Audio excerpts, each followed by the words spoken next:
Greetings, greetings, greetings, greetings, brothers and sisters, greetings. First and foremost, we must acknowledge our Heavenly Father, Yahweh, through His only begotten Son, Yahweh Shai.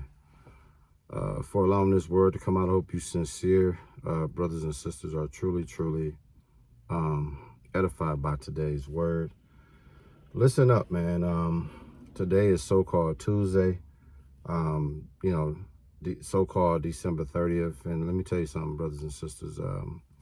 We are exiting the year so-called 2025, going into so-called 2026.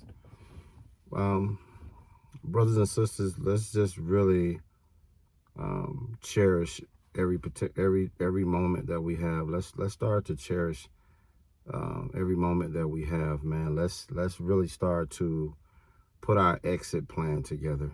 You know, we're not going to live forever. So at some point we are going to die. So knowing that, if you're still alive and you're able to watch this video, be conscious of starting to put your exit plan together. In other words, man, make sure all your affairs is in place. Make sure everything, if something were to happen to you soon in the near future, is all your affairs in place? Is everything in place you would like it to be? Like, do you have a will and trust? If you don't have a will and trust, go get your will and trust, and that will assign however you want your legacy to be, whether it's financially, whether it's you got properties, collector's items, whatever it is you want to leave behind for your children and your grandchildren. Get your will and trust. Even if you got a life insurance policy and you want to instruct how you want that money to be divided when you die, put it all in your will and trust, man. Let's start working on our exit plan, fellas, brothers and sisters. Part of that exit plan is paying some of our debt down to the Lord. Part of that exit strategy is making amends to those you at odds with today. Extending an olive branch to people you have fell out with in the past. You know, when it's time for you to exit this place, man, everything should be in order. Everything should be in order, man.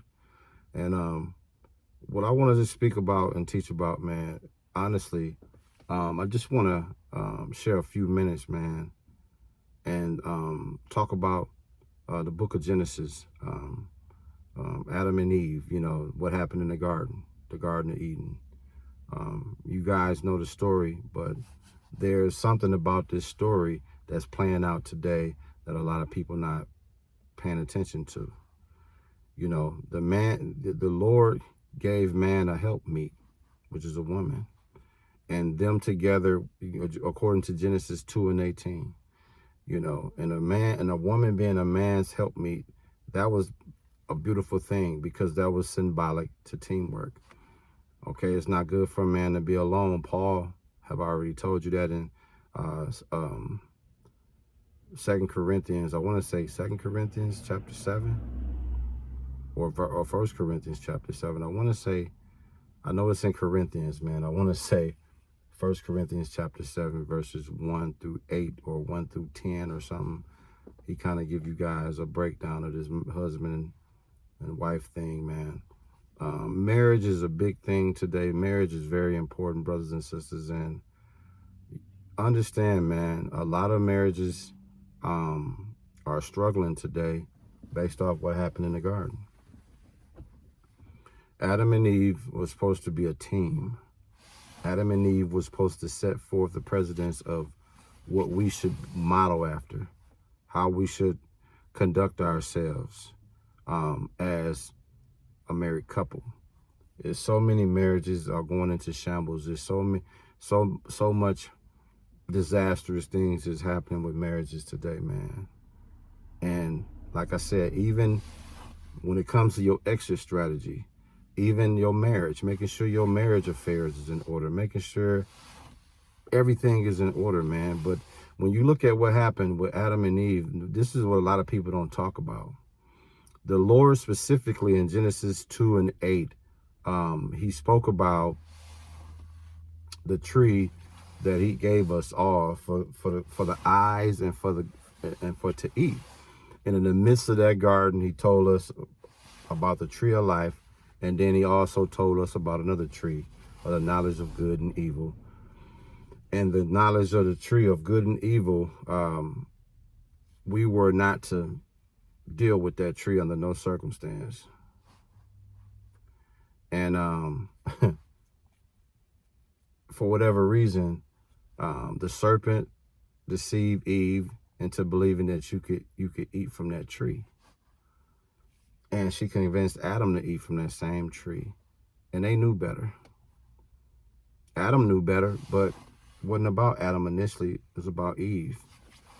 She took it upon herself to believe man over the Lord.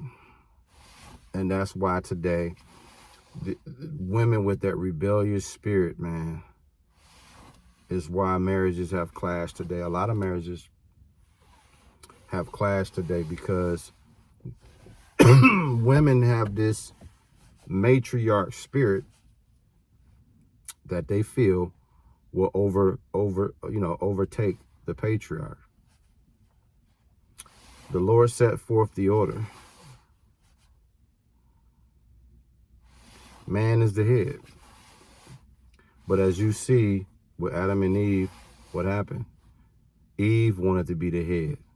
So the serpent told her everything she wanted to hear and what she needed to hear to make her feel like she was just as godly as the Lord, just as strong as man.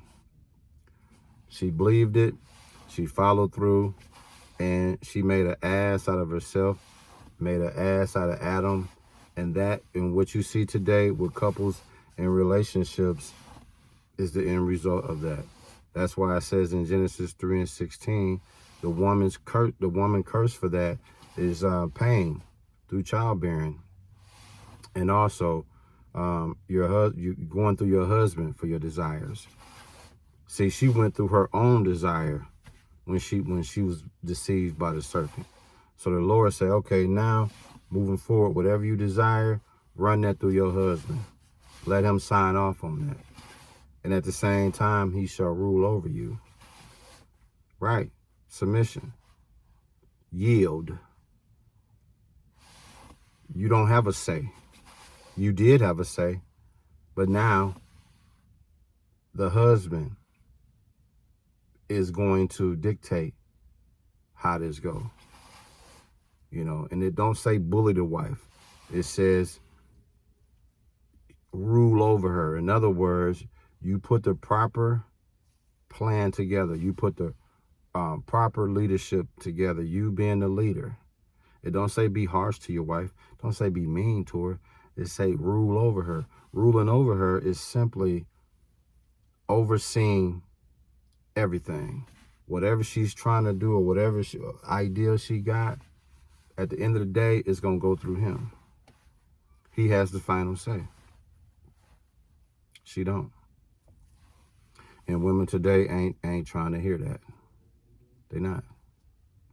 So that's why there's no order in these marriages today when it comes to the Israelites. So brothers and sisters, understand, man, it's a lot of things we need to be working on, especially our exit strategy. Make sure we got our affairs in order. All the way down to your marriage, man. If you sincere brothers and sisters, if you brothers, if you got a wife, or you sisters have a husband, the best thing you can do today, man, is cherish that, make it the best you possibly can, and ride this thing till the wheels break. Because if you're doing anything other than that, you playing yourself. You playing yourself. So as I close out this word, man, going into so-called 2026, brothers and sisters, one of the things that should be on your mind, that should be on your conscience is this. I got to do better. You should say this. You should say to self, I got to do better. I got to do a whole lot better. I got to appreciate people more. I got to give more instead of taking more. I want to take less and give more. I want to love more, hate less.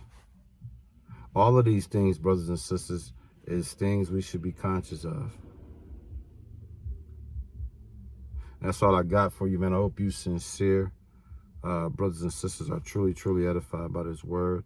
And we give all praises, glory, and honor to our Heavenly Father, Yahweh, through his only begotten Son, Yahweh Shai, for allowing this word to come out. And hey, listen, man, keep Yahweh through his only begotten Son, Yahweh Shai, first in everything that you do. Stay prayed up. And when it's all said and done, man, bring the masseuse.